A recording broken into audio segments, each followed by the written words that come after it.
Agni Pathshala Civil Services. I hope you all are doing well and having a good time so far. My name is Divya Ola and in today's session we are going to study and learn about judicial appointments. हाल ही में चर्चा में रहे judicial appointments के संदर्भ में हम कुछ important information यहाँ पर डिस्कस करेंगे.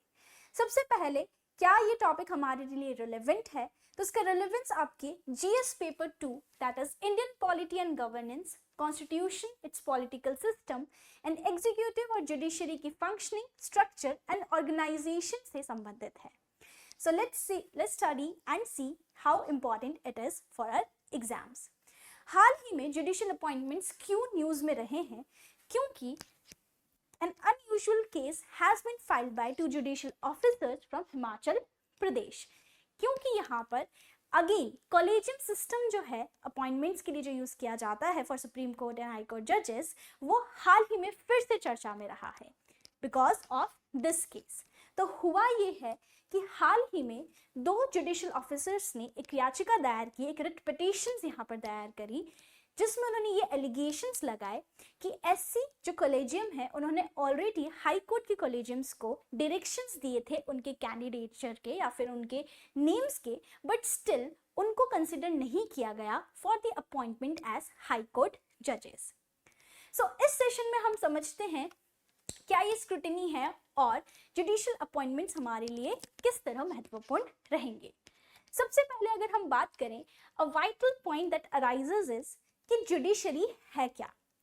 तो जब भी हम बचपन से पढ़ते आए हैं कि गवर्नमेंट के 3 ऑर्गन्स होते हैं, राइट. अगर हम बात करें वी हैव 3 ऑर्गन्स. 3 ऑर्गन में एक लेजिस्लेचर है, एक एग्जीक्यूटिव है, एक अपनी जुडिशरी होती है. लेजिस्लेचर का काम है लॉ मेकिंग, वो न्याय आपके जो लॉज होते हैं वो बनाती हैं. देन वी हैव एग्जीक्यूटिव जो उन्हीं लॉज या डिसीजंस को इम्प्लीमेंट करती हैं, एग्जीक्यूट करती हैं. And then we have judiciary जो कि इन्हीं लॉज को इंटरप्रेट करती है. So what is the work of judiciary? That is the third organ of a system and ये हमारे लॉज को इंटरप्रेट करते हैं, which interpret the law, right. Now coming to the next part कि हमें जुडिशरी की जरूरत क्यों है. तो जुडिशरी एज वी नो कि यहाँ पर ये एडजुडिकेट करती है, right, means it gives its decision और judgement upon disputes between citizens और सिटीजन्स या फिर सिटीजन्स और state. It in fact adjudicate upon federal disputes जो कि सेंटर और स्टेट्स में होते हैं. साथ ही में कॉन्स्टिट्यूशन की सुप्रीमेसी को अपहोल्ड करने के लिए, उसको प्रोटेक्ट करने के लिए हमारे पास जुडिशरी है. It is also considered as the guardian of fundamental rights. जो हमारे फंडामेंटल राइट्स हैं उनकी भी संरक्षक आपकी जुडिशरी है. इसके अलावा भी कई अन्य यहाँ पर बोल सकते हैं there are some other function which are performed by judiciary. Coming to the next part, अगर यहाँ पर हम बात करें तो कहीं ना कहीं आपने Kiren Rijiju who is a former law minister, इनके स्टेटमेंट्स में आपने ये सुना होगा कि collegium system is opaque and unaccountable. Okay, and this topic जो न्यूज में रिसेंटली जो हेडलाइंस बनाया है ये भी इसी कोलेजियम सिस्टम से रिलेटेड है. So let us understand that. सबसे पहले कि इंडियन जुडिशरी का कोलेजियम सिस्टम है क्या. देखिए, तो सुप्रीम कोर्ट और जो हाई कोर्ट होते हैं वो कोलेजियम सिस्टम का यूज करते हैं जस्टिसेस या जजेस को अपॉइंट और रिमूव करने के लिए. Now what actually is it is, तो यहाँ पर अगर हम समझें क्या कोलेजियम सिस्टम का कोई पिलर या कोई भी ऐसा फाउंडेशन स्टोन हमारे कॉन्स्टिट्यूशन में है, तो नहीं, it is not found in the constitution. कुछ रूलिंग्स आई हैं सुप्रीम कोर्ट्स की जिनके बेसिस पे ये हमारे सिस्टम में इम्प्लीमेंट किया गया है. सबसे पहले अगर हम देखें तो कॉन्स्टिट्यूशन के हिसाब से article 124 and article 217 that deals with the appointment of जजेस. कमिंग टू द 124 क्लॉज 2 में लिखा गया है in the constitution every judge of Supreme Court shall be appointed by the President by warrant under his hand and seal after consultation with such of the judges of Supreme Court and High Court. Now, appointment में जो 124 clause 2 में जो यहाँ statement दिया है, इसके अंदर एक वर्ड आता है कंसल्टेशन। कंसल्टेशन मतलब आपसे मैंने कोई वार्तालाप किया, कोई बातचीत करी, आपने कंसल्ट किया, और इसी कंसल्टेशन टर्म से संबंधित कुछ रूलिंग सुप्रीम कोर्ट की निकल कर आई, जिससे इंट्रोड्यूस हुआ आपका कोलेजियम सिस्टम। जिस तरह से आर्टिकल 124 आपका डील करता है with regarding to the supreme court, 217 deals with high court. Now coming to the next part, that is कि इंडियन कोलेजियम सिस्टम कैसे यहाँ पर हम बोल सकते हैं, हाउ वाज इट इंट्रोड्यूस्ड। तो यहाँ पर आपके कुछ जजेस केस हैं। सबसे पहले एसपी गुप्ता और यूनियन ऑफ इंडिया जो कि 1981 में आया, that is the also known as first जज केस। यहाँ पर सुप्रीम कोर्ट ने रूल किया कि कंसल्टेशन जो है in the appointment process, because we know कि president shall appoint, but on the consultation of supreme court and high court. तो यहाँ पर अगर हम बात करें तो कंसल्टेशन जो टर्म है, ये माना गया कि कंसल्टेशन का मतलब, consultation does not mean concurrence. मतलब ये है कि जो आपने कंसल्ट किया है, राइट, वो कंसल्टेशन है, आपकी मर्जी है कि आपको एग्री होना है या नहीं। मतलब it is not binding on the president here, and president जैसा कि हम जानते हैं it acts on the aid and advice of council of minister. तो कहीं ना कहीं फर्स्ट जज केस में ये रूल हुआ था कि consultation does not mean concurrence, आपको एग्री होना ही पड़ेगा, it's not necessary. Okay, that means कि फर्स्ट जजेस केस में हम देखते हैं कि एग्जीक्यूटिव का यहाँ पर एक अपर हैंड रहा है इन द अपॉइंटमेंट ऑफ जजेस, बट देन यहाँ पर जुडिशरी का इंडिपेंडेंस खतरे में रहा, right. And then came second जज case, that is absolutely it is known as Advocates on Record Association of Supreme Court versus Union of India in 1993।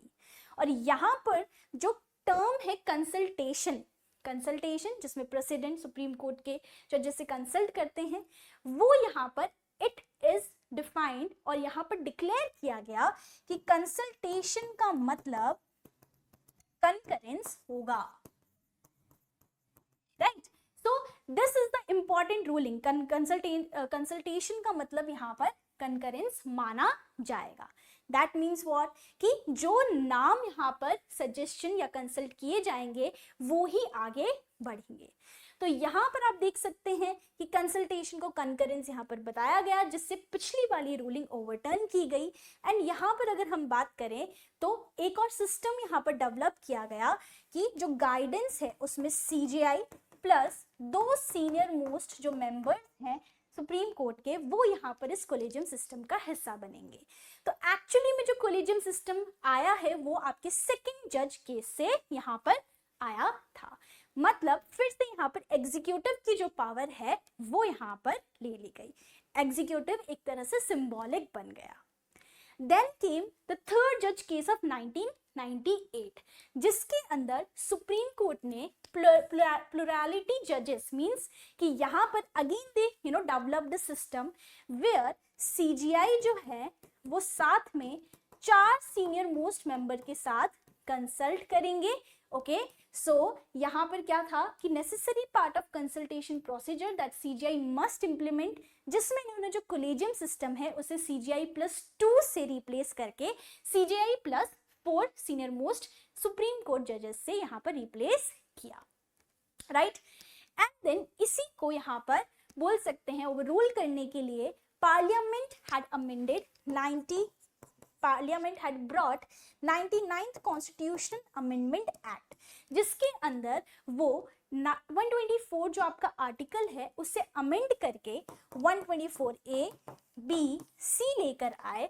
साथ ही में an act called National Judicial Appointment Commission was also brought up, जिसमें executive को कहीं ना कहीं power दी गई to appoint the जजेस। But then in 2015 5 जज कॉन्स्टिट्यूशन बेंच ने इसे अनकॉन्स्टिट्यूशनल और वॉइड यहाँ पर डिक्लेयर कर दिया गया।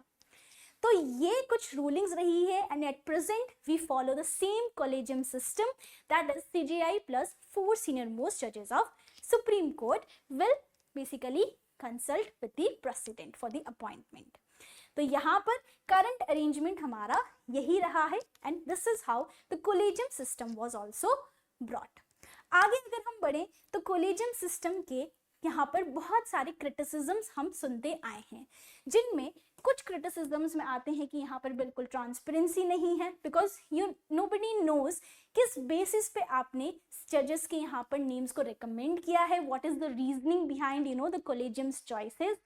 Then we have code vacancies कि यहाँ पर इनके एफर्ट्स में कमी की वजह से बहुत सारे ऐसे वैकेंसीज पेंडिंग है, जिसकी वजह से पूरा प्रोसेस या प्रोसीजर ही बहुत धीमा रहता है। नेपोटिज्म के एलिगेशंस हैं कि कहीं ना कहीं जो कोलेजियम स्ट्रक्चर्स हैं उनमें अपनी परिवारवाद जो होता है उसमें हमारे ही परिवार के लोगों को आगे बढ़ाने के लिए जो नेम्स को रेफर किया जाता है, तो इस तरह के एलिगेशंस पार्शियलिटी और नेपोटिज्म के लगाए जाते हैं। इसके अलावा जो चेक्स एंड बैलेंसेस का कॉन्सेप्ट है, कहीं ना कहीं लेजिस्लेचर और एग्जीक्यूटिव में चेक्स बैलेंसेस हम देखते हैं, तो यहाँ पर because judiciary is independent right here, so it basically यहाँ पर हम देख सकते हैं कि जो टोटल एब्सेंस है एग्जीक्यूटिव का, that basically is oppose to the concept of checks and balances, जिससे हम यहाँ पर अकाउंटेबल भी नहीं रह पाते। साथ ही में हम ये देखते हैं कि वुमेन का जो रिप्रेजेंटेशन है in the collegium system as well as in the courts, that is also kind of absent. यहाँ पर आप देख सकते हो कि इतना रिप्रेजेंटेशन नहीं है वुमेन का कोर्ट्स के अंदर, and as you can see women make up just 11.5% of judges on the high courts as well. So that is again one critic, and also judge transfer कि at this moment at the current point ना ही government या ना ही supreme court जो है वो जजेस के transfer का रीजन यहाँ पर रिवील करती हैं। So that is again one critical analysis that we can have of collegium system. Now the point comes, क्या हम आगे ऐसे डिसीजंस या क्या ऐसे स्टेप्स ले सकते हैं जिससे ये चीज़ें इम्प्रूव हो। तो यहाँ पर जो मेथड ऑफ प्रोसीजर है राइट, चेक्स एंड बैलेंसेस को इम्प्रूव या मेंटेन करने के लिए हम कहीं ना कहीं एग्जीक्यूटिव के कुछ मेंबर्स को भी इंक्लूड कर सकते हैं in the process of appointment of जजेस। सेकेंडली, एलिजिबिलिटी की जो रिक्वायरमेंट्स हैं, यहाँ पर हम एडिशनल रिक्वायरमेंट्स जैसे कि उनकी मेरिट्स हो गई, उनके जो फिजिकल या मेंटल बोल सकते हैं इंटेलेक्ट हो गया right, so qualified applicant should get an open invitation as well to apply, so increasing the requirements for the eligibility, that could be the second way forward. Then diversity, हम कहीं ना कहीं women जैसा कि हम देख रहे हैं उनका रिप्रेजेंटेशन इतना एडिक्वेट नहीं है, so women should be also promoted, they should be fairly represented in the collegiums as well as on the top most positions.